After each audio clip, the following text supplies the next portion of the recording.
అందరికీ నమస్కారం అండి. మన పురాణ జ్ఞానం ఛానల్కు స్వాగతం సుస్వాగతం. మాఘమాసం అంటేనే పుణ్యకాలం. అందులోనూ మాఘ పౌర్ణమి అత్యంత శక్తివంతమైన రోజు. ఈ రోజున చేసే స్నానం దానం వల్ల ఎన్నో జన్మల పాపాలైనా తొలగిపోతాయని పురాణాలు చెబుతున్నాయి. అసలు మాఘ పౌర్ణమికి ఉన్న ఆ విశిష్టత ఏమిటి? ఈ రోజున దేవతలందరూ భూమిపైకి వస్తారన్నది నిజమా? ఒకప్పుడు ఈ పౌర్ణమి మహిమ వల్ల ఒక పాపాత్ముడు కూడా ఎలా పుణ్యాత్ముడిగా మారాడో తెలిపేటువంటి ఒక అద్భుతమైన కథను ఈరోజు తెలుసుకుందాము. పూర్వం కాంత్య దేశంలో ధనేశ్వరుడు అనే ఒక బ్రాహ్మణుడు ఉండేవాడు. పేరుకు బ్రాహ్మణుడే గాని అతని ప్రవర్తన మాత్రం చాలా దారుణంగా ఉండేది. దొంగతనాలు చేయడం, అబద్ధాలు చెప్పడం, ఇతరులను మోసం చేయడం అతని పని. అసలు పుణ్యం అంటే ఏమిటో, దైవ చింతన అంటే ఏమిటో అతనికి తెలియదు. ఒకరోజు అతను వ్యాపారం కోసం అడవి గుండా వెళుతుండగా అనుకోకుండా ఒకానొక పవిత్ర నది తీరంలో కొందరు భక్తులు మాఘ స్నానాలు చేస్తూ మాఘ పురాణాన్ని పఠిస్తూ కనిపించారు. ధనేశ్వరుడు తన కడుపు నింపుకోవడం కోసం ఏదైనా దొరుకుతుందేమో అని వారి దగ్గరకు వెళ్ళాడు. కానీ అక్కడ జరుగుతున్న పూజలు, ఆ మంత్రోచ్చారణలు అతని మనసును తెలియకుండానే మార్చేశాయి. కొన్నాళ్ళ తర్వాత ధనేశ్వరుడు మరణించాడు. యమదూతలు అతన్ని యమపురికి తీసుకువెళ్ళాడు. చిత్రగుప్తుడు అతని లెక్కలు చూసి, ప్రభు, ఇతను జీవితాంతం పాపాలే చేశాడు, ఇతనికి నరకమైన సరైన శిక్ష అని చెప్పాడు. కానీ సరిగ్గా అప్పుడే విష్ణుదూతలు అక్కడకు వచ్చారు. వారు యమధర్మరాజుతో ఇలా అన్నారు: ధనేశ్వరుడు పాపాత్ముడే కావచ్చు, కానీ అతను తన జీవితం చివరిలో మాఘ పౌర్ణమి నాడు భక్తులు చేస్తున్న పుణ్య కార్యాన్ని చూశాడు. ఆ సమయంలో గంగానది గాలి అతనిని తాకింది. మాఘమాసంలో భక్తుల పాదధూళి అతనిపై పడింది. ఆ ఒక్కరోజు అతను మాఘ పురాణం శ్రవణం చేశాడు. కాబట్టి అతని పాపాలన్నీ కడిగివేయబడ్డాయి. మాఘ పౌర్ణమి నాడు అనుకోకుండా చేసిన ఆ చిన్న పుణ్యం వల్ల ధనేశ్వరుడు నరక శిక్ష నుండి తప్పించుకొని స్వర్గలోకానికి వెళ్ళాడు.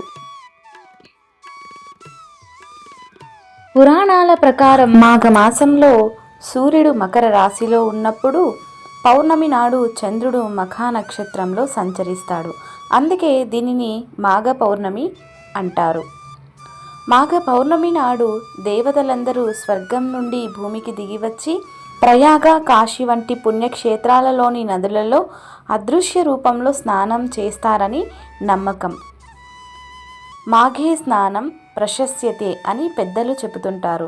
అంటే మాఘమాసంలో చేసే స్నానం వల్ల జన్మ జన్మాల పాపాలు హరించుకుపోతాయి. ముఖ్యంగా పౌర్ణమి రోజున సముద్ర స్నానం లేదా నదీ స్నానం చేయడం వలన అశ్వమేధ యాగం చేసినంత పుణ్యం లభిస్తుందని బ్రహ్మపురాణం చెబుతోంది. ఈ పవిత్రమైన రోజున మనం పాటించవలసిన ముఖ్యమైన నియమాలు కొన్ని ఉన్నాయి. సూర్యోదయానికి ముందే స్నానం ముగించాలి. నదులకు వెళ్ళలేని వారు ఇంట్లోనే నీటిలో కొద్దిగా గంగాజలం, నువ్వులు వేసుకొని స్నానం చేయవచ్చు. విష్ణుమూర్తిని మరియు లక్ష్మీదేవిని షోడశోపచారాలతో పూజించాలి. విష్ణు సహస్రనామ పారాయణం చేయడం వల్ల ఇంట్లో ఉన్న నకారాత్మక శక్తి తొలగిపోతుంది. పౌర్ణమి తిథి నాడు సత్యనారాయణ స్వామి వ్రతం చేసుకోవడం అత్యంత శుభప్రదం. ఇది అష్టైశ్వర్యాలను ప్రసాదిస్తుంది.